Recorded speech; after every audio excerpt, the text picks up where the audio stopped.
예수님의 성경 이해라고 하는 제목으로 함께 은혜를 나누려고 합니다. 오늘부터 말씀드린 것처럼 레위기를 함께 살펴보면서 21일 동안 기도하려고 합니다. 지난주에도 말씀드렸듯이 레위기를 읽으면 참 난해하고 이런 걸 지켜야 되나 말아야 되나, 이런 것이 오늘날 우리에게 무슨 의미가 있을까, 여러 가지 생각을 복잡하게 만드는 그런 책입니다. 그래서 어떤 분들은 레위기와 같이 율법적인 것은 예수를 믿는 오늘날에는 필요가 없다라고 말하는 분이 있고, 또 이단들 가운데 하나님의 교회라고 있습니다. 곳곳에 이렇게 있는데 그 하나님의 교회에서는요, 구약의 율법을 다 지켜 행해야 된다, 그렇게 얘기합니다. 그래서 토요일 날 예배 드리고 있죠. 또 안식교라고 하는 이단들이 있습니다. 이 안식교인들은요, 레위기에 있는 먹으라는 것을 먹고 먹지 말라는 것은 안 먹어야 된다는 거예요. 왜냐하면 과학적으로 따져보니까 하나님이 다 아시고 우리에게 좋은 음식은 먹으라 그러고 나쁜 음식은 먹지 말라고 했으니까 하나님의 말씀대로 그렇게 먹고 마시고 행해야 된다, 이렇게 또 가르치기도 합니다. 여러분들은 어떻게 생각합니까? 구약을 지켜야 됩니까? 안 지켜야 됩니까? 지켜요? 안 지켜요? 헷갈리지요. 중요한 것은 예수님은, 하나님이신 예수님께서 이 땅에 인간의 몸을 입고 33년의 삶을 사셨는데 그 예수님은 구약의 말씀을 어떻게 이해하고 해석하고 지켰을까? 그걸 알아야 우리는 예수님을 믿고 따르는 그리스도인 아닙니까? 그러면 우리의 신앙의 가장 유일하고 완벽한 롤 모델은 예수님이어야 됩니다. 이 담임 목사도 아니고 어떤 장로님도 아니고 집사님, 권사님도 아니고 TV에 나오는 큰 교회 목사님도 아니에요. 착각하지 마십시오. 우리의 유일한 신앙의 모델은 예수님입니다. 예수님이 하셨으면 우리도 해야 되는 거예요.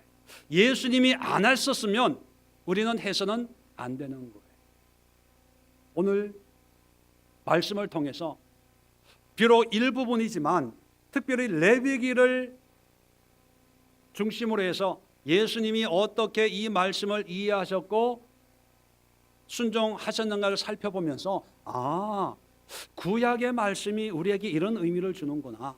우리 신약 시대에 예수님을 믿고 하나님의 뜻을 따라 신앙생활을 한다고 하는 것은 이런 의미로 이렇게 믿음 생활을 해야 되는 거구나. 여러분들에게 거룩한 깨달음과 거룩한 지혜와 지식이 임하는 오늘 이 시간 될 수 있기를 주의 이름으로 축원을 드립니다. 자, 오늘 성경을 보면 특별히 이 성경이 히브리서입니다. 히브리서 책 제목이 말씀하는 바와 같이 이 책은 유대인들에게 주어진 책입니다. 유대인들을 히브리인 이렇게 표현하지 않습니까? 이 히브리인 유대인들 중에 예수를 믿는 성도들이 필요한 그런 성경 이해를 위해서 쓴 거죠. 그래서 저자가 누군지는 잘 모르지만 유대인들은 나면서부터 아주 율법, 구약의 율법에 정통한 사람들입니다. 그래서 그런 사람들이 예수님을 믿고 신앙생활할 때 헷갈릴 수 있잖아요. 우리처럼 지켜야 되나 말아야 되나, 먹어야 되나 말아야 되나. 자, 그럴 때 이 히브리서를 통해서 예수님은 이런 분이다 라고 하는 것을 아주 자세하게 설명을 하고 있습니다. 그래서 우리에게는 구약적인 지식이 부족한 우리에게는 참 많은 설명이 필요한 그런 책입니다. 왜? 구약을 많이 인용을 하고 그 말씀을 예수님이 이렇게 이루었다는 것을 아주 자세하게 설명을 하고 있기 때문에 우리에게는 좀, 구약의 지식이 없는 우리에게는 좀 어려운 책입니다. 그런데 구약의 지식이 정말로 많은 유대인들에게는 손뼉을 치면서 이거구나. 예수님이 이 말씀을 이렇게 이해하고 이렇게 순종하셨구나. 귀에 쏙쏙 들어오는 그런 말씀이에요. 그러니까 유대인으로서 그리스도인 된 사람들에게는 아주 의문을 속 시원하게 풀어주는, 그래서 이제 이렇게 믿어야지, 이렇게 신앙생활 해야지, 교회 생활은 이런 거야, 아주 분명했는데 오늘 우리에게도 그런 분명한 은혜가 임하게 될 줄로 믿습니다. 자, 이 히브리서를 이해하기 전에, 그리고 예수님이 어떻게 이해했나를 이해하기 전에 먼저 선결 조건이 있습니다. 히브리서 7장을 한번 열어보십시오. 아주 중요한 개념을 먼저 정립을 해야 되는데, 자, 7장 1절에 보면 멜기세덱은 살렘 왕이요 지극히 높으신 하나님의 제사장이라. 자, 갑자기 뜬금없이 멜기세덱이라는 사람이 등장을 합니다.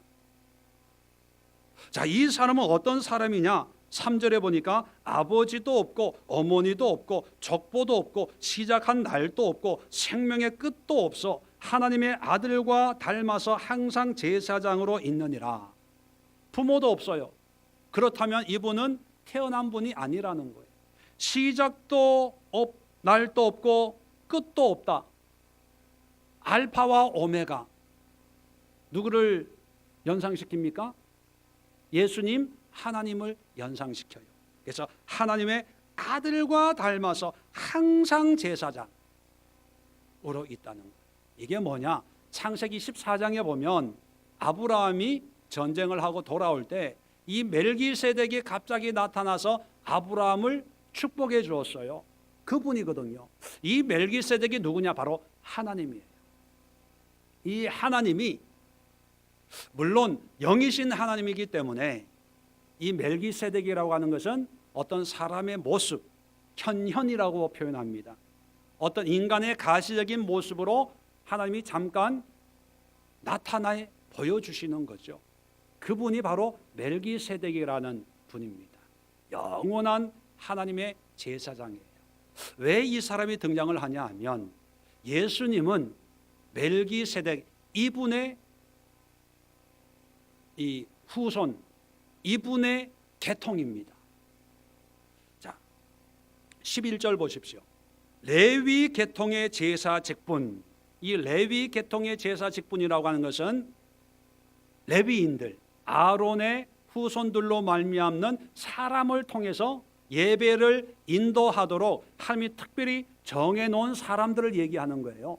자, 이 사람 직분으로 말미암아 온전함을 얻을 수 있었으면 어찌하여 아론의 반차를 따르지 않고 멜기세덱의 반차를 따르는 다른 한 제사장을 세울 필요가 있느냐, 이렇게 물어봐요. 의문형으로. 이거는 몰라서 묻는 게 아니라 정답을 확실히 알고 강조하기 위해서 의문형을 취하는 거예요. 정리를 하면 이런 거예요. 레위 계통의 제사 직분으로 말미암아 온전함을 얻을 수 없었기 때문에 아론의 반차를 따르지 않고 멜기세덱의 반차를 따르는 다른 한 제사장을 세울 필요가 있었다, 이런 의미예요. 그러면 여러분, 제사장은 두 종류가 있어요. 한 종류는 우리가 익히 잘 알고 있는 구약에 나와 있는 시내산 모세를 통해서 아론을 구별하고 그리고 그 후손들을 레위 지파로 정해서 영원한 제사장이 되라라고 했던 레위 지파의 제사장이 한 라인이 있고, 또 멜기세덱, 하나님을 직접 통해서 이어지는 제사장이 있는 거예요. 자, 그러면 예수님은 레위 지파의 계통을 이어갑니까? 아니면 멜기세덱, 하나님의 계통을 직접 이어가는 제사장입니까? 예, 멜기세덱이에요. 자, 그래서 17절 보십시오. 증언하기를 내가 영원히 멜기세덱의 반차를 따르는 제사장이라 하였도다. 예수님은 유다 지파로 태어나셨기 때문에 14절로 나와 있습니다. 유다 지파로 태어났기 때문에 아론, 레위 지파로 말미암는 제사장의 직분과는 상관이 없어요. 그런데 우리는 예수님을 대제사장 그렇게 얘기합니다. 그 이유는 멜기세덱의 반차라고 하는 것은 계통, 라인을 의미하죠. 멜기세덱의 라인을 따라서 이 땅에 오신 우리의 대제사장 되시는 거예요. 그러면 예수님은 레위 지파에게 주신 그 율법, 구약의 율법을 지킬 필요가 있을까요? 없을까요? 구약의 율법은 누구에게 준 거예요? 레위 지파한테 준 거예요.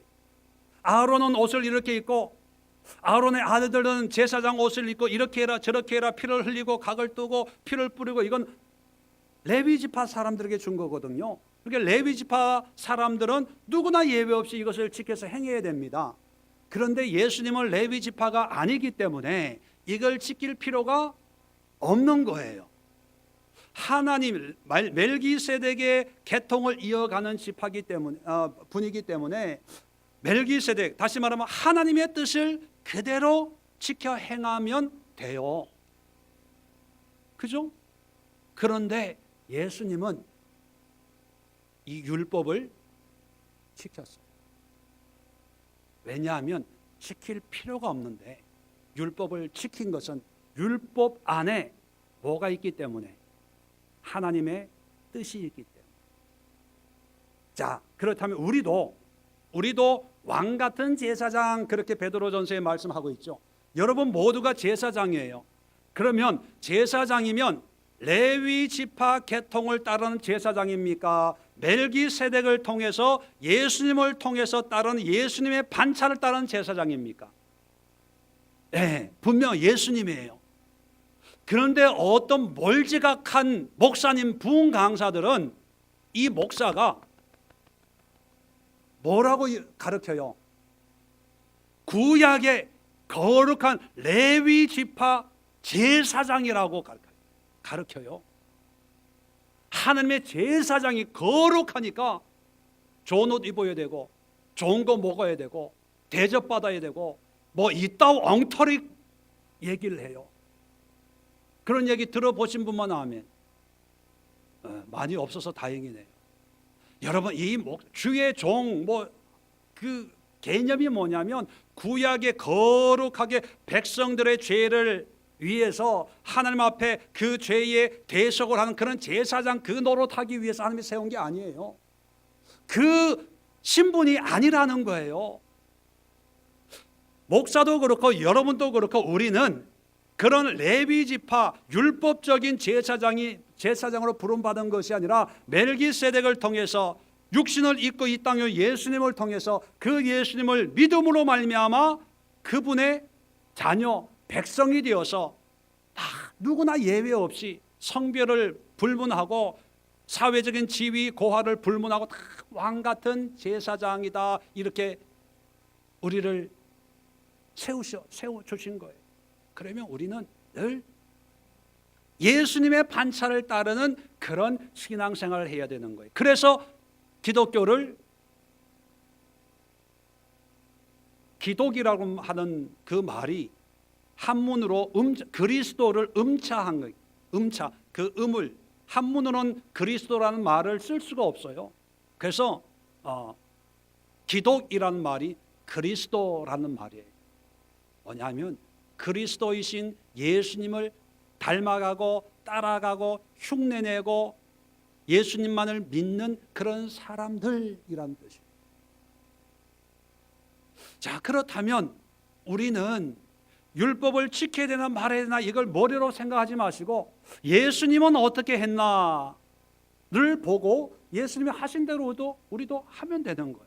자, 예수님이 어떻게 이해하셨냐. 자, 오늘 다시 본문으로 옵니다.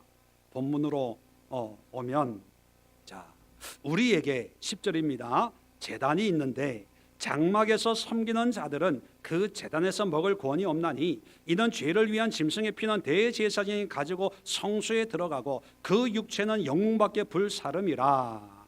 그러므로 예수도 자기 피로서 백성을 거룩하게 하려고 성문 밖에서 고난을 받으셨느니라. 자, 이 말씀을 보면 이제 앞으로 오늘부터 레위기를 공부할 텐데 레위기 1장부터 5가지의 제사 방법이 나옵니다. 그 제사 방법 가운데서 뭘 얘기하냐면 속죄제를 의미해요. 자, 오늘 히브리서 13장을 표시를 해놓고요. 레위기 4장을 한번 열어보겠습니다. 자, 레위기 4장. 이 속죄 제물은 어떻게 드리는 것인가? 자, 4장 1절부터 시작이 되는데 3절부터 만일 기름 부음 받은 제사장이 범죄하면 이제 죄에 대한 어떤 속죄를 이야기하는데, 자 5절에 기름 부음 받은 제사장은 그 수 송아지 피를 가지고 회막에 들어가서 손가락에 그 피를 찍어 여호와 앞 곧 성소의 휘장 앞에 7번 뿌리고, 그죠? 그리고 10절에 보면 화목제 제물의 소에서 떼어냄과 같이 할 것이요 제사장 그것을 번제단 위에 불 사를 것이고, 또 불에 태우는 게 있어요. 피는 뿌리고 불에 태우고, 또 11절부터 가죽 그 모든 고기 그것의 머리와 정강이와 내장과 똥 배설물이죠. 곧 그 송아지 전체를 진영 바깥 재 버리는 곳인 정결한 곳으로 가져다가 불로 나무 위에 사르되 곧 재 버리는 곳에서 불사를 지니라. 자, 이런 절차를 거쳐서 죄가 속해지는 거예요. 자, 오늘 본문으로 다시 옵니다. 본문으로 오면, 자 10절에 얘기하는 것이 뭐냐면 장막에서 섬기는 자들, 제사장들이에요. 그들에게는 제단에서 먹을 권이 없다. 먹을 권한이 없다는 것은 먹을 게 없다는 거예요. 이 속죄 죄는요 다 불에 태우는 거예요. 피는 뿌리고 고기는 번제단에 태우고 나머지 가죽, 머리, 내장, 똥까지 진영 바깥에다 가지고 와가지고요 나무 쌓아놓고 다 태워버려요. 남김없이. 왜냐하면 죄라고 하는 그 속성처럼 죄가 조금만 있어도 누룩처럼 퍼지니까 아예 존재조차 없도록 싹 불에 태워버리는 게 속죄제거든요. 그러니까 제사장들이 먹을 게 없는 거예요. 그래서 옛날을 같으면 저 같은 사람은요 속죄제 드린다 그러면 별로 기분이 안 좋아요. 왜 안 좋겠어요? 먹을 게 없으니까. 떨어지는 국물이 없어요. 다 태우는 거예요. 그래서 11절 보세요. 피는 짐승의 피는 대제사장이 가지고 성소에 들어가고 뿌리기 위해서. 그리고 그 육체는 나머지 똥, 머리, 내장 이런 가죽 이런 거는 영문 밖에서 불살라 버리는 거예요. 이게 속죄제를 얘기하는 거예요. 자, 12절에 자, 이것을 예수님이 어떻게 이해하고 어떻게 실천하셨는가? 그러므로 예수도 그죠? 자기의 피로서 짐승의 피와 예수님의 피를 연결시킵니다.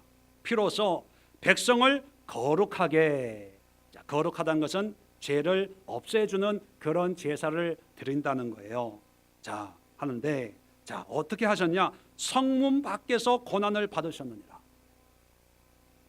성문 밖이라고 하는 것은 진 바깥을 얘기하는 거예요. 고난을 받았는데 이것이 예수님이 어떻게 이루셨냐면 골고다 언덕에서 십자가를 지셨어요. 골고다 언덕이 골고다라고 하는 것이 뭐냐면 예루살렘 성 바깥에 사형시키는 형장이거든요. 골고다의 그 길이 현실적으로 상황적으로 보면 빌라도가 사형 언도를 내려서 예수님이 사형을 당하는 곳이지만 하나님이신 예수님이 친히 진 바깥에서 다 자기 몸을 들여서 우리의 모든 죄를 대속했다는 거예요. 예수님도 이 율법을 지킬 필요가 없지만 지켰어요, 안 지켰어요? 지켰어요. 그런데요, 문자대로 지킨 것이 아니라 하나님의 뜻을 이루기 위해서 지킨 거예요. 자, 13절 보십시오. 그런즉 이제 우리에게 얘기하는 게 우리에게 그런즉 우리도 예수님도 이렇게 하신 것처럼 우리도 그의 치욕을 짊어지고 누구의 치욕이에요? 예수님. 예수님 왜 치욕을 짊어지셨습니까? 이것은 예수님의 치욕이 아니라 결국은 모든 인간들의 죄를 짊어지신 거예요. 자, 그 치욕을 짊어지고 영문 밖으로 그에게 나가자. 영문 밖으로 나가재요. 자, 아까도 설명드렸지만 잘 들으세요. 죄를 속하려면 두 가지 큰 행위를 해야 되는 거예요. 첫 번째는 대제사장이 화려한 옷을 입고 금 대접에 짐승의 피를 담아가지고 어디로 가요? 제일 거룩한 성소로 가서 거기에 7번 뿌리는 거예요. 자, 이게 첫 번째 과정이고, 두 번째는 대제사장이 아니라 일반 제사장이 남아있는 불에 태우고 남은 가죽, 잘라버린 머리, 그리고 긁어낸 내장들, 그리고 뭐까지?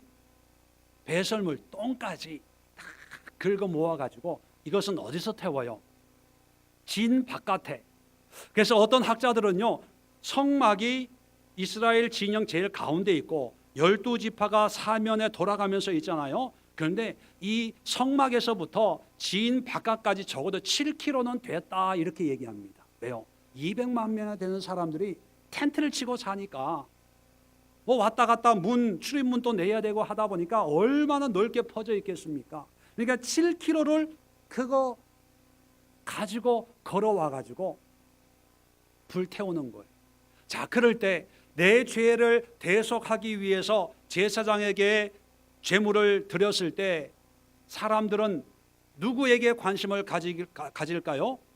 대제사장이 하나님의 임재의 처소인 성막에 들어갈 때, 그리고 성막에서 나올 때, 아, 이제 다 됐다 그랬을 거예요. 그리고 이제 뒷정리할 때 똥 가지고 가는데 그거 따라가는 사람 있을까요? 징령까지 가는데 그 불에 태우는데 그거 지켜보고 있는 사람이 있을까요? 없어요. 거의 대부분의 사람들이 대제사장이 피 뿌리고 딱 나왔을 때 하나님이 용서해 주셨습니다 했을 때, 아, 이제 아유 감사합니다. 아, 내 마음에 늘 부담이 있었는데 이렇게 제사를 지내고 나니까 후련하네요. 앞으로 다시는 죄를 짓지 않겠습니다. 아유, 대제사장님 수고하셨습니다. 될 수 있으면 안 뵀으면 좋겠네요. 뭐 이러고 돌아갔던 거예요. 똥을 불태울 때는 아무도 따라가는 사람이 없어요. 왜요? 그것은 그렇게 중요하지 않다고 생각하니까. 그리고 지저분하잖아요. 진영 바깥에 특별히 하나님께서 일반 사람들이 버리는 오물, 쓰레기장이 아니라 제단, 성소에서 나오는 짐승을 태우고 남은 재를 버리는 특별하게 구별한 깨끗한 곳에서 이것을 태우지만, 여러분, 내장 태우는 게 뭐 그렇게 좋겠습니까? 가죽 태우는 게 뭐 그렇게 기분이 좋겠어요? 똥 태우면서 할렐루야 아멘 이게 나올까요? 아, 빨리 태우고 빨리 집에 가자, 이것만 태우면 끝이야, 다 됐어. 아마 제사장들도 이거 태우러 보낼 때 서로 가기 싫어했을 거예요. 네. 사람 관심도 안 끌고 봐주는 사람도 없고, 그리고 그렇게 인간적으로 보면 이게 똥도 이게 하나님이 태우면 받으실까? 향기로운 냄새로 연락하실까? 이 머리 이거 가죽 이거 하나님 받으실까? 그런 생각 들잖아요. 왜요? 제사장이 드리는 피는 멋있거든요. 제단에서 불로 태우는 것은요, 확 태우면 고기가 타는 냄새도 얼마나 좋아요. 노릿노릿하게 지글지글 자글자글, 그죠? 하는데, 아, 똥 태우는데 뭐 그렇게 은혜가 돼? 야, 이번 네가 가라, 네가. 그랬어요. 누구나 성소에서 거룩한 하나님의 속죄의 은혜가 임한다고 생각을 했을 때, 그것이 거룩하고 그렇게 하는 대제사장이 정말 하나님의 종이라고 생각했을 때, 예수님은 똑같은 속죄 제물 자기 몸을 삼으셨어요. 그리고 자기 피를 흘리셨어요. 또 성소에 그 피를 뿌렸어요. 성경에 보면 예수님이 돌아가실 때 성소와 지성소를 가로막고 있는 휘장이 아래 위로 찢어졌다고 얘기합니다. 그것은 뭐냐면 성소에 어떤 거룩한 자만이 들어갈 수 있는 그 성소의 의미가 예수님의 피로 말미암아 사라진 거예요. 누구나 믿음으로 들어갈 수가 있는 거예요. 그 얘기는 뭐냐면 믿음으로 죄가 속함을 받게 되었다는 거예요. 이루셨어요. 그런데 오늘 성경을 보면 예수님이 드린 제사는 대제사장이 드린 피의 성소의 제사가 아니라 이름도 없는 제사장, 아무도 관심을 두지 않는 제사장들이 드리는 똥을 가지고 태우는 그 진영 밖에 제사를 이루었다는 거예요. 성경에 그렇게 되어 있죠. 성문 밖에서 고난을 받으신 것처럼 골고다 언덕이 성문, 십자가가 성문 밖이에요. 화려한 성전이 아니라 성전이 있는 밖에서 달려 돌아가신 것처럼 예수님도 치욕을 짊어지고 죄를 짊어지고 영문 밖으로 나갔다는 거예요. 그래서 우리에게 요구하는 게 뭡니까? 성소로 가지 말고 영문 밖으로 가자. 오늘 말씀 13절에 보면 잘 보세요. 예수님은 지금 어디 있다는 거예요? 영문 안에 있을까요? 영문 밖에 있을까요? 근데 사람들은 영문 안에서, 특별히 성소에서 예수님을 찾아요? 성전 바깥에서 예수님을 찾아요? 안에서 찾아요. 그런데 예수님은 영문 바깥에 있어요. 그래서 영문 밖으로 그에게 나아가자. 여러분, 영문 밖으로 나간다는 의미는 뭘까요? 예수님은요, 사람이 만든 화려한 성전에 있는, 사람들이 기대하고 사람들이 모여들고 멋있고 화려하고 웅장한 그런 예배, 그런 제사만이 하나님이 기뻐하는 제사가 아니라는 거예요.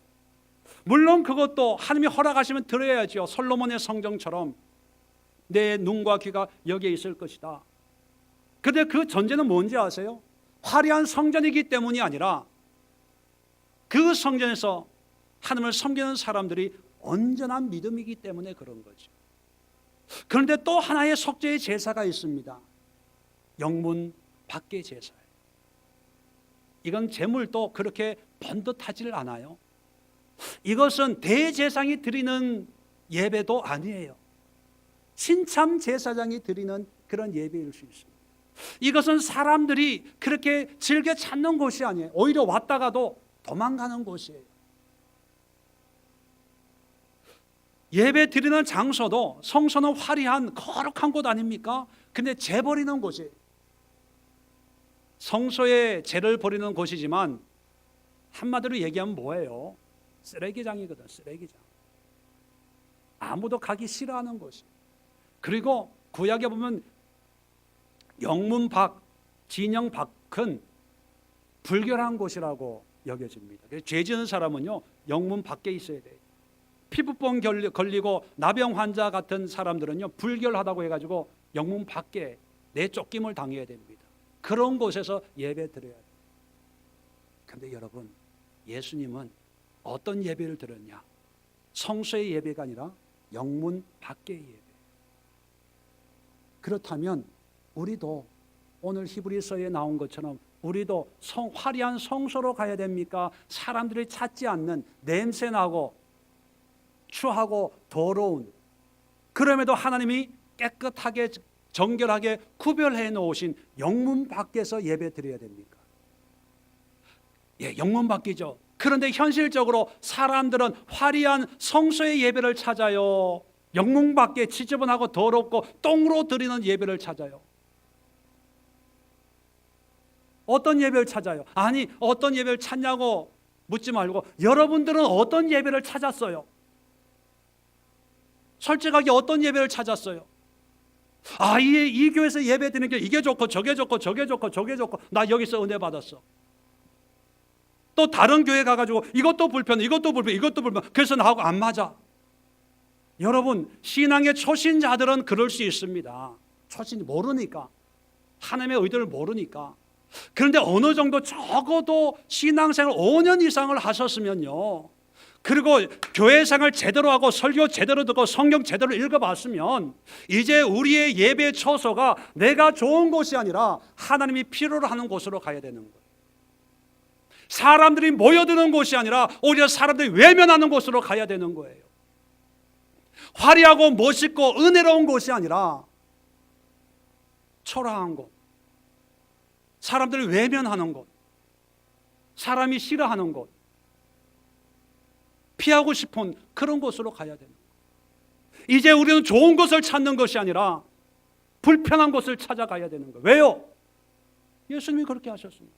예수님도 구약의 레위기의 속죄 희생 제물로 자기 자신을 말씀대로 순종해서 드렸어요. 율법을 지켰습니다. 그러나 율법을 문자 그대로 지킨 것이 아니라 하나님의 뜻으로 지켜서 율법적으로는 피의 제사, 대제사장이 드리는 피의 화려하고 멋있는 제사를 예루살렘 성전에서 드릴 때 예수님은요 변두리를 다녔어요. 예수님이 어디서 태어나셨습니까? 베들레헴 말구육간에서. 어디에서 자라셨습니까? 나사렛에서 무슨 선한 것이 나오겠냐? 이스라엘 사람들도 그렇게 중요하게 생각 안 했던 나사렛에서. 활동도요 예루살렘은 절기 때문에 올라갔고요. 예수님의 공생은 거의 대부분 주변 언저리, 병든 사람들, 몸 파는 창녀들, 나병 환자들, 귀신 들린 사람들, 세리들, 유대인들을 볼 때 다 손가락질하고 죄인이라고 비난했던 그 사람들, 그게 영문박 아닙니까? 유대인들의 생각하고 있는 거룩하다고 하는, 하나님이 기뻐한다고 하는 그 생각 밖에 있던 사람들과 함께 먹었어요. 나사로에게 삭개오에게 오늘 내가 너의 집에서 묵으리라. 삭개오는 세리입니다. 유대인들에게는 죄인들이에요. 상정도 해서는 안 되는 사람이에요. 그들과 함께 먹고 마시고 삶의 예배를 드렸어요. 그런데 예수님을 따르고 믿는다고 하는 우리들은 정반대예요. 어디 편한 데로 가요. 화려한 데로 가요. 나에게 맞는 데로 가요. 사람이 많이 모이는 데로 가요. 인기 있는 데로 가요. 이게 무슨 그리스도인입니까? 이게 무슨 예수님을 따르는 예수님의 제자들이에요? 아니에요. 황 권사님이 몇 년 동안 저희와 신앙생활을 하다가 올 초에 일산에 있는 교회로 옮기셨습니다. 그분이 그래요. 목사님, 그 교회 갔더니만 여자 목사님인데 말씀은 너무 좋아요. 저보다 더 좋대. 그런데 그게 기도가 없는 것 같아요. 내가 가서 기도를 좀 해야 될 것 같아요. 그래서 내가 기도해주고 축복해주고 가세요. 가서 그냥 식사하고 시간 날 때마다 그냥 그 교회 가서 기도하세요. 뭐 기도한다 만다 얘기도 하지 말고 기도하세요. 그래서 가서 기도했어요. 기도하면서 목사님, 우리 교회처럼 24시간 기도 그래프를 그려가지고 이제 할래요. 그래요. 하세요. 그렇게 하세요. 몇 사람이 있는데요. 이제 마음을 모아서 이제 기도하기로 했어요. 또 몇 주 있다가 목사님, 이제 그 목사님한테 얘기했대. 이렇게 누구나 와서 기도할 수 있도록. 잘하셨네요. 지난주에 토요일 이제 영성훈련 이제 끝났거든요. 그래서 가기 전에 다시 불러서 또 기도해 주면서 권사님, 그 교회에서 가게 기도하세요. 내 마음에 드니 안 드니 뭐 좋니 안 좋니 하지 말고 하나님이 보내셨으니까 그냥 권사님은 거기에서 행복하게 기도하십시오. 그러면 하나님이 때가 되면 인도하십니다. 초등학교 6학년은 있고 싶어도 중학교 가야 되고, 중3은 있고 싶어도 고등학교 가야 되는 것처럼 그냥 붙어 있으면, 그리고 주님이 맡긴 사명을 감당만 하면 하나님이 알아서 하십니다. 저는 이게 그리스도인의 마음의 자세라고 생각합니다. 그래서 저는 우리 교회가 너무 편하면 안 된다는 생각을 해요. 이게 되도록이면 시설이나 이런 게 편하지 않도록 꾸미질 않아요. 왜? 여기가 좋사오니 할까봐. 뭐 그럴 것도 없지만 건물도 안 짓는 이유가 그거예요. 자, 성경을 한 절 더 봅시다. 14절. 왜 예수님은 영문 밖에 가셨는가? 성경에 우리에게 이렇게 얘기합니다. 우리가 여기는 어디예요? 이 세상에, 이 땅이에요. 이 땅에 영구한 도성이 없으므로 장차 올 것을 찾나니. 여러분, 이 땅에는 영원한 것이 없어요. 화려한 건물도 영원하지 않아요. 이 땅에 있는 성소는 그저 하나님의 임재를 가르치기 위한 교육, 교재지 그것만이 거룩한 게 아니라는 거예요. 이 땅에 영원한 건 없어요. 자, 그렇기 때문에 우리 그리스도인들은 이 땅에 영원한 것을 찾는 것이 아니라 장차 올 영원한 것을 찾아요. 자, 그 영원한 것은 성소에 있다, 진영 바깥에 있다. 바깥에 있어요. 알면서 왜 그렇게 살아셨어요? 교회 안에 하나님의 은혜가 있는 줄 여러분 아세요? 아니에요. 교회 안에는 목사가 있고 설교하는 예배가 있어요. 정말 은혜는 교회 바깥에 있어요. 여러분의 삶의 행복이 느껴져야 정말 하나님이 주신 은혜구나 이런 감탄이 나오지, 교회 안에서 아무리 은혜 받고 감사합니다 눈물 콧물 다 쏟아도요, 집구석이 개판이면 은혜가 돼요, 안 돼요? 안 돼요.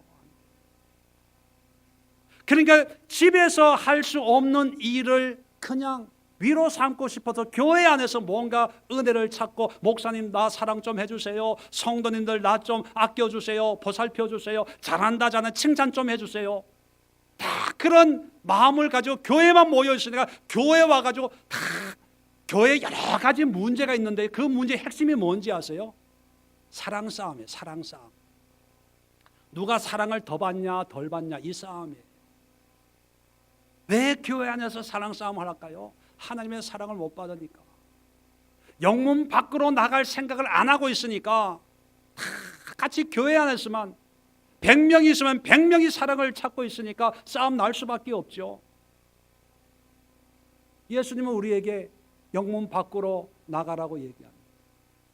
예수님도 화려한 성전에서 자기 피를 쏟고 살을 찢으신 게 아니라 영문 밖에서 십자가의 골고다에서 이 예배를 드린 거예요. 그렇다면 날마다 우리가 바라보는 이 십자가를 보면서 우리는 어디를 향해야 됩니까? 영문 밖을 향해야 돼요. 내 삶의 현장, 내 직장, 우리의 가정, 일터. 그러면 왜 교회가 필요합니까? 영문 밖에 영적인 예배를 드릴 수 있는 영적인 공급을 교회 안에서 받는 거죠. 예배를 통해서, 말씀을 통해서, 기도를 통해서. 그리고 영문 밖으로 나가야 돼요. 그래야 성소도 거룩하고 영문 밖도 거룩해서 온전한 죄의 속죄가 이루어지는 거예요. 그런데 다들 교회 안에서만 멋있는 예배를 드려요. 큰 오케스트라와 화려한 인테리어와 조명과 성가대와 또 예복을 멋있게 차려입은 박사도 아닌데 보니까 박사 가운 같은 거 다 입고 막 여기 막 줄도 있죠. 멋있게 해가지고 당회장 목사님께서 오셔서 말씀을 증거해. 무슨 증거입니까? 당회장이라는 명칭이 세상에 어디 있어요?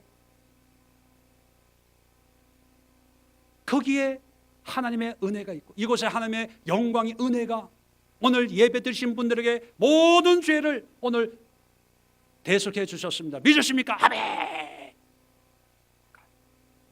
예, 그 예배도 하나님 받으세요.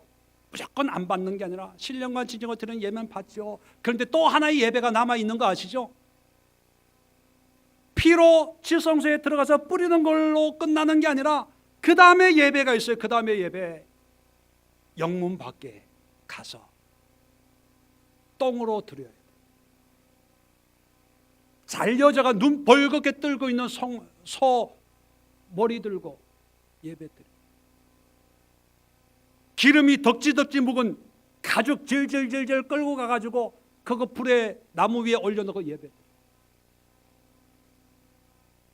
우리의 삶의 현장에서, 우리의 가정에서, 우리의 일터에서 하나님이 인도하시는 걸음걸음마다 이런 예배를 드려야 진정한 대속의 은혜가 임한다는 거예요. 예수님은 레위기의 율법의 말씀을 이렇게 친히 이루셨습니다. 두 번째, 오늘 우리에게 예배를 15절에 이렇게 얘기합니다. 그러므로 우리는 예수로 말미암아 항상 찬송의 제사를 하나님께 드리자. 이는 그 이름을 증언하는 입술의 열매니라. 여기서 찬송의 제사 했다고 해서 노래만 열심히 부르면 된다, 그런 의미가 아닙니다. 찬송이라고 하는 것은 곡조 있는 어떤 고백을 포함하지만 우리의 삶에서 하나님을 고백하고 인정하고 높이는 모든 행위를 통칭해서 찬송이라고 그래요. 신약 성경을 읽어보면 예수님은 복음서에 노래했다 이런 얘기는 없어요. 그러나 그 예수님은 철저하게 하나님의 말씀을 순종했고 가는 데마다 하나님을 드러내고 높이는 그런 사역을 하셨습니다. 그것이 찬송의 제사예요. 하나님이 원하시는 제사는 성막에서 제사장들 앞에서 성소에서 드려지는 어떤 퍼포먼스가 있는 행위적인 예배가 아니라는 거죠. 찬송의 제사를 15절 끝에 보면 이렇게 풀어서 설명을 합니다. 이는 설명을 해요. 그 이름을 증언하는 입술의 열매니라. 열매는 뭐예요? 실체거든요. 겉으로 드러나는, 볼 수 있고 만질 수 있고 먹을 수 있는 실체적인 거예요. 찬송 입으로 하는 것은 보이지 않는 거예요. 말하면 그냥 공중에 퍼져 없어져요. 듣기는 하지만 만질 수 없는 거예요. 근데 열매는 그렇지 않죠. 여러분, 찬송의 제사라는 게 뭘 의미하냐 하면 그냥 찬송만 흥얼흥얼하고 또는 교회 예배 때 성가대로 찬양단으로 그 주어진 시간 열심히 은혜롭고 찬양을 부르는 그런 예배를 의미하는 것이 아니라 우리 신앙생활, 하나님으로 말미암는 대속과 또 정결함과 믿음의 삶이 우리 삶 속에서 실체적인 열매로 맺혀지는 거예요. 그 열매가 뭐냐? 어떤 열매냐? 하나님을 인정하고 하나님을 고백하고 하나님을 높이는 구체적인, 또 볼 수 있고 제3자가 느낄 수 있고 또 본인도 깨달을 수 있는 구체적인 행위로 드러나는 거예요. 이 모든 것이 하나님의 은혜입니다라고 하는 그 말, 그 자체 속에 하나님은 그것을 예배로, 제사로 받아들인다는 거예요. 왜 율법이 문제냐 하면 행위만 남았기 때문에. 근데 찬송의 제사, 입술의 열매니라, 이것은 행위만이 아니라 삶의 믿음의 열매를 말씀하는 거죠. 예수님은 하나님의 아들로 오셨습니다. 그리고 그의 태어나심부터 죽으심까지 철저하게 하나님을 증거하고 드러내는, 빌라도 앞에서도 대제사장들 앞에서도 자기를 죽이려고 돌을 들고 있는 유대인들 앞에서도 어김없이 하나님을 고백하고 시인하고 인정을 했습니다. 하나님을 찬양하는 제사를. 어떤 분들 중에 이런 분들이 있어요. 신앙생활을 하는데 실없이 아이고 천당 지옥은 가봐야 알지, 나 하나님 안 믿어, 예수님 안 믿어, 성경 안 믿어, 이런 분들이 있어요. 그분들은요 찬양의 제사가 안 되는 거예요. 찬양의 제사, 우리의 입술로 주님을 고백하는 거예요. 미가서 6장 6절로 8절에 이런 말씀이 있습니다. 내가 무엇을 가지고 하나님 앞에 나아가며 높으신 하나님께 경배할까? 내가 번제물로 1년 된 송아지를 가지고 그 앞에 나갈까? 여호와께서 천천의 수양이나 만만의 강물 같은 기름을 기뻐하실까? 내 허물을 위하여 내 맏아들을 내 영혼의 죄로 말미암아 내 몸에 열매를 드릴까? 하나님이 기뻐하는 게 뭘까? 이제 물어봐요. 그러면서 자문자답하는 거예요. 사람아, 주께서 선한 것이 무엇임을 내게 보이셨나니 여호와께서 내게 구하시는 것은 오직 정의를 행하며 인자를 사랑하며 겸손하게 내 하나님과 함께 행하는 것이 아니냐. 여러분, 예수님은 율법을 지켰습니다.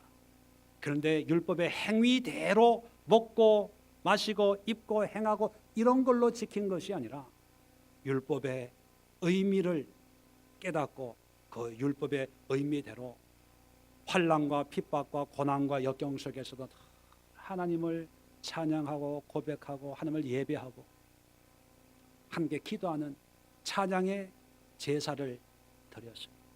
그렇다면 우리도 교회 예배도 의미가 있습니다.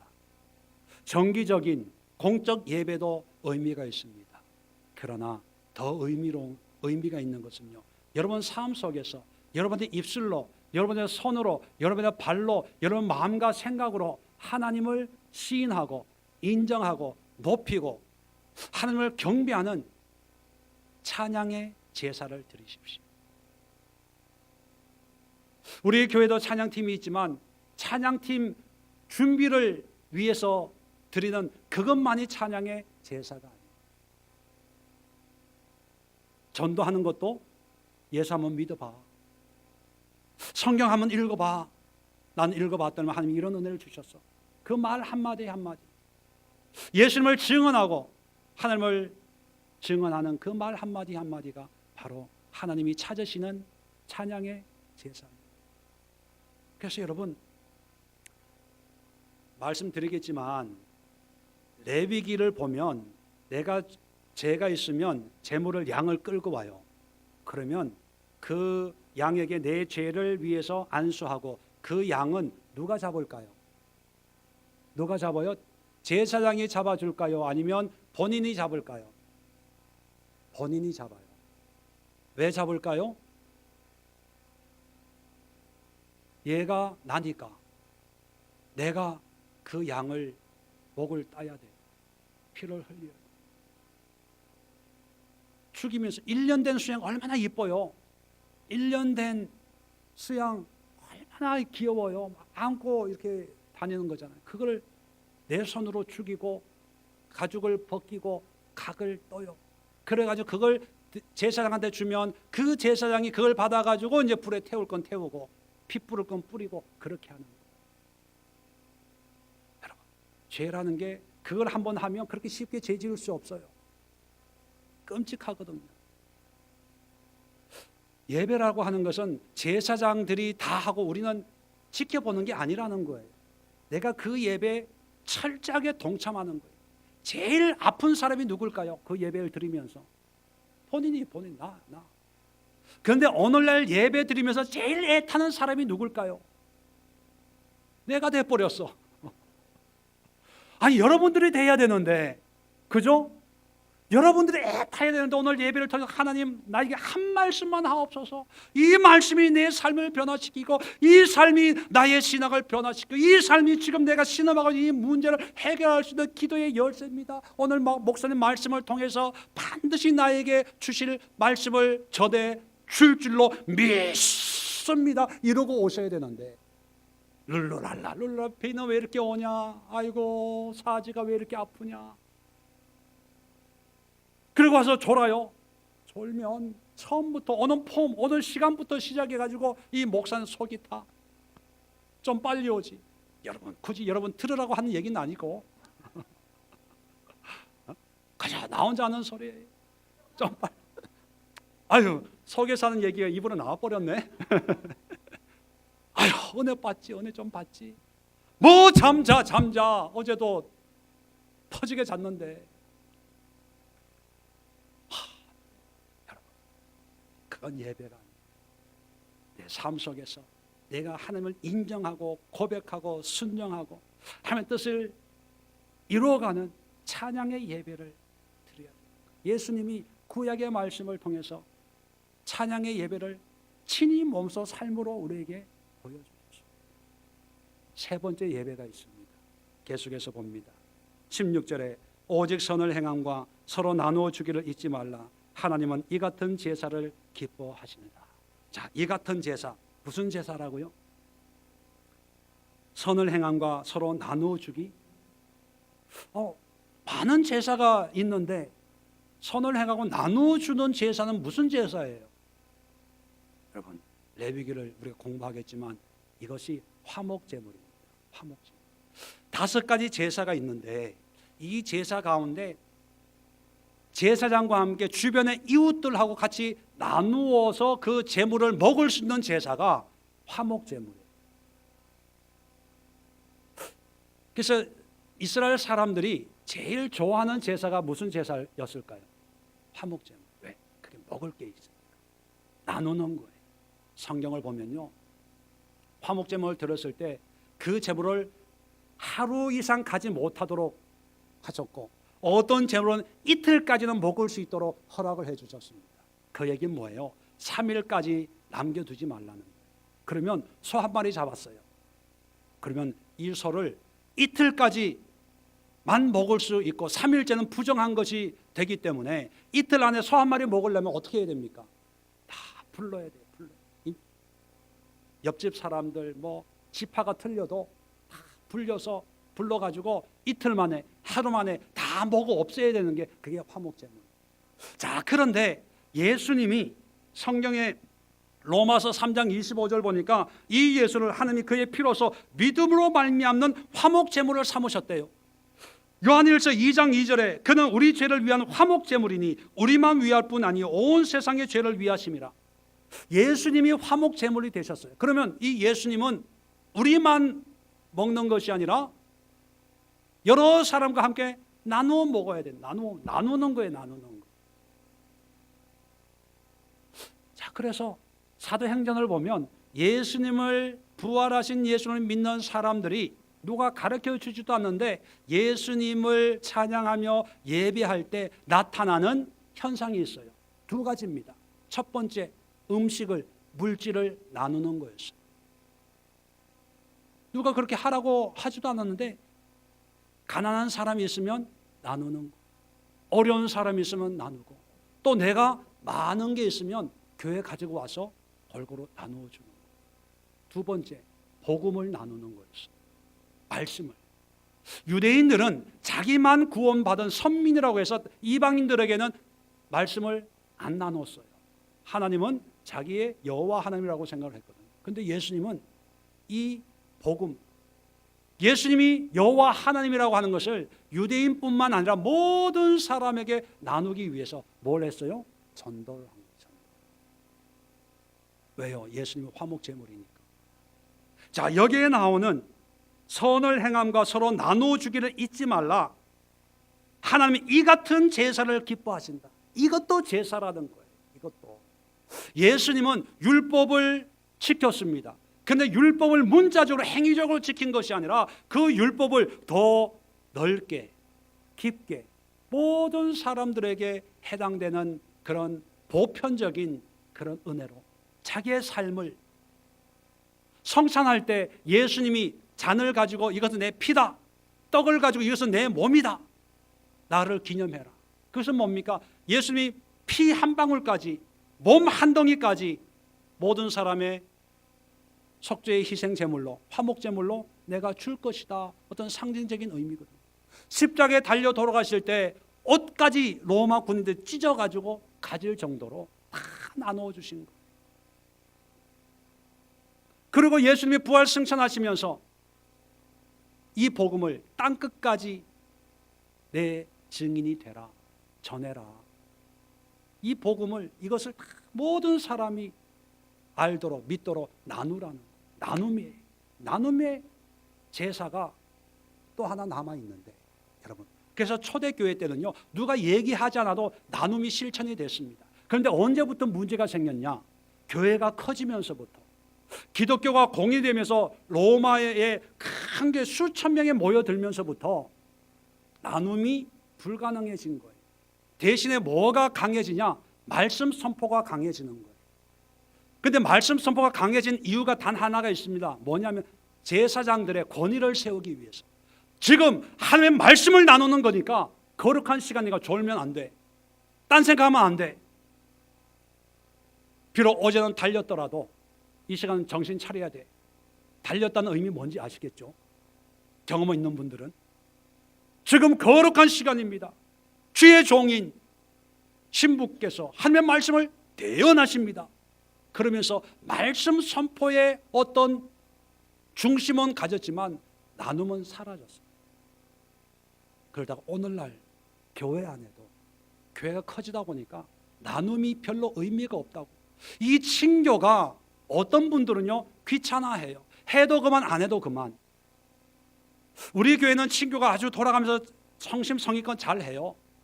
근데 어떤 분들은 이 친교가 제사라는 걸 깨닫지를 못해. 한 번도 그걸 배워본 적이 없으니까. 친교는 예배 마치고 그냥 밥 먹는 시간, 집에 가다가 배고파 쓰러지실까 봐 걱정이 돼가지고 먹여서 보내는 것, 교회 서비스. 오늘 반찬은 뭐가 나올까? 아, 다음 주에 또 내 당번이야. 뭐 한 달에 뭐 이렇게 빨리 돌아와. 그냥 교회의 어떤 하나의 부수적인 행사로 여겨지는데, 여러분 그게 아니에요. 오늘 이 예배는 하나님의 말씀 피의 제사라면 그 피의 제사의 희생 제물을 가지고 이제 장소를 옮겨 가지고 사람들과 성도들과 함께 나누는 거예요. 그게 중요한 화목 제물, 하나님과 우리와 화평케 되었다는 그런 증거로 예배하는 거예요. 제가 귀에 못이 박히도록 하는 얘기가 있죠. 우리의 신앙은 공의와 정의를 행하는 거다. 공의는 뭡니까? 하나님과 나와의 관계. 정의는 뭐예요? 나와 이웃과의 관계. 여러분, 피의 제사를 통해서 하나님과 내가 해결됐으면 그걸로 끝난 게 아니에요. 그 희생 제물을 통해서 이제 이웃과 나와의 관계가 회복이 되어야 되는 거예요. 이게 희생 제물이에요. 그 이웃이 뭐냐? 땅끝까지. 근데 가장 가까운 이웃이 가정이지요. 그리고 또 두 번째 가정이 교회지요. 그리고 세 번째 우리 친족 권속들이지요. 이웃들이지요. 그리고 우리 주변에 있는 알지 못하는 그런 지나가는 사람들이지요. 이 사람들 섬기는 것이 예배예요. 하나님이 이 예배도 기뻐하시는데 우리는 오늘 예배 드리는 목사가 설교하는 이 시간은 중요하다고 생각을 해요. 그런데 교제하고 친교하는 것은 해도 그만 안 해도 그만, 참 목사로서 잘못 가르쳤는지 안 가르쳤는지 그 온전한 예배를 같이 드리면서 내가 먹을 게 있으면 교회 가지고 와가지고 서로 나누고, 나눌 시간과 형편이 없으면 작은 물질을 가지고 그 물질을 준비하는 사람에게 조금 보태가지고 집사님 죄송해요, 내가 바빠서, 그렇지만 이 돈 가지고 좀 음식을 사가지고 이번 주에 우리 당번이니까 좀 해주세요. 이게 하나님이 기뻐하는 제사예요. 이건 돈의 문제가 아니고 수고의 문제가 아니고 먹고 마시는 문제가 아니라는 거예요. 이것이 하나님이 원하신 진정한 문제. 예수님도 그렇게 행하셨습니다. 그런데 오늘날 사람이 주인이 되다 보니까, 편리성이 주인이 되다 보니까, 또 많은 사람들이 모이다 보니까 다 못하니까 그걸 강조를 안 하는 거예요. 왜? 큰 교회는 못하니까. 강조하는 것은 말씀, 반쪽짜리. 반쪽짜리 신앙은 절름발이에요. 절름발이는요 장애인입니다. 하는 보세요. 결론으로 정리를 하고 마칩니다. 여러분, 레위기를 우리가 읽어보면서 정말 하나님이 이 말씀을 통해서 무엇을 우리에게 요구하는지 깨달으면 여러분 충격받으셔야 돼요. 놀라서 뒤로 자빠져야 돼요. 지금까지 내가 뭐하고 신앙생활을 했는지. 예수님 보십시오. 예수님도 말씀을 이렇게 이해하고 이렇게 순종을 해서 우리에게 믿음을 주었는데 우리는 무슨 신앙생활을 하고 있어요? 적어도 레위기에 나온 제사를 가지고도 제가 1시간을 설명을 드렸는데 과연 이런 예배를 드리고 있습니까? 우리가 영문 밖에 예배를 드리고 있어요. 영문 밖에 있으면 어떻게든지 중앙으로 오려고, 잘 보이려고, 인기 얻으려고, 대접받으려고 TV로 나가고 뭐도 나가고. 여러분, 앞으로 제가 교회를 건축했다, TV에 제 설교가 나온다, 그럴 때 제 타락했다고 생각하십시오. 저는 유명해질까 봐 겁을 내는 사람이에요. 제 이름으로 책 한 권 나온다 그러면 김재원 목사 벌써 타락했는데 이렇게 생각하십시오. 책 낼 일도 없고 TV 나올 일도 없고 인터넷에 나올 일도 없지만 왜요? 저는 항상 영문 밖으로 갑니다. 변두리로. 할 수만 있거든 힘들고 어려운 거죠. 우리 교회도 누가 여기 교회 자리 여기 있을 줄 누가 압니까? 다 상가에 교통 좋고 뭐 좋고 찾아오기 좋은, 간판도 하나 변변한 거 없어요. 없어가지고 찾아오기 힘들다 그래가지고 어느 분이 주차장에 뭐 그냥 도로 오면서 볼 수 있는 이 간판이 하나 세웁시다. 그래서 알아보려고 그래요. 교회도 정면을 하는 게 아니라 뒤돌아 있어. 뒤돌아. 밭을 보고 있어. 밭을. 이런 농부들만 봐. 그래서 저는 행복해요. 제가 서울에서 사역할 때 그 목사님이 저보고 목사님, 목동 아파트에 있는 사람들 전도를 좀 했으면 좋겠대요. 왜냐하면 부자라서. 그 교회가 있던 동네는 좀 그렇지 않은 동네거든요. 가난한 사람들, 힘든 사람들 너무 힘들대. 이제 아파트, 목동 아파트 있는 사람, 그래서 전도단을 만들었어. 그래서 좀 되는 사람 오면 목사님이 신방을 해. 그렇지 않은 사람은 제가 신방했어요. 그런데요, 그 교회가 10년 동안 갈기갈기 찢어지고 지금 또 소송하고 싸우고 뭐 법원에 고등법원, 대법원 이루고 있어요. 그 목사님 쫓겨났어요. 평생을 한 교회를 섬겼는데 너무 비참한 거, 너무 비참한 거. 왜요? 하나님의 온전한 예배의 삶이 되지 못한 거. 물론 처음에는 그렇지 않았겠죠. 변질된 거. 우리는 이 초심, 이 말씀을 끝까지 지킬 수 있어요. 저는 여러분들이 저와 신앙생활하고 예수를 만나고 은혜 받고 어떤 때가 되면 이 성경 한 권 들고 목사님 기도하는 가운데 어떤 교회, 정말 어려운 교회가 있는데요, 내가 가서 빈 자리라도 내가 채워드려야 되겠습니다 라고 하면요, 저는 두 손 들어 축복하고 안수해서 보낼 거예요. 저는 여러분들이 다 그렇게 떠났으면 좋겠어요. 다 떠나고 남아있는 사람이 없으면 저도 떠나면 돼요.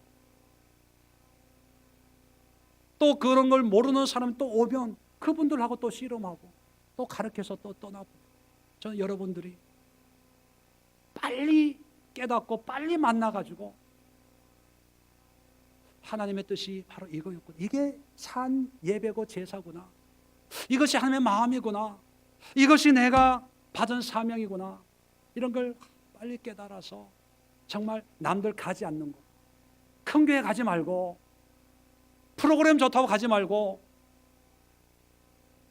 사업하기 좋다고 가지 말고 뭐 장사하기 좋다고 가지 말고 정말 어려운 그런 데 가서 빡빡하게 섬기고 헌신하고 희생하는 정말 아름다운 예배를 드릴 수 있는 그런 우리 성도님들 될 수 있으면 좋겠습니다. 나중에 말년에 은퇴하고 그런 분들이 있는 교회를 한 번씩 한 번씩 방문하면서 기도해주고 또 그렇게 섬기는 우리 교우들을 보면서 같이 밥 먹고 교제하고 그런 노후가 저는 기도하고 꿈을 꾸고 있습니다. 우리가 예수님을 따르는 그리스도인들이기 때문에 주변 교회 보지 마세요. 주변에 누구가 이렇게 하고 저렇게 하고 이런 프로그램 저런 프로그램 따지지 마세요. 우리의 롤 모델은 예수님 오직 한 분밖에 없습니다. 기도합니다. 좋으신 하나님,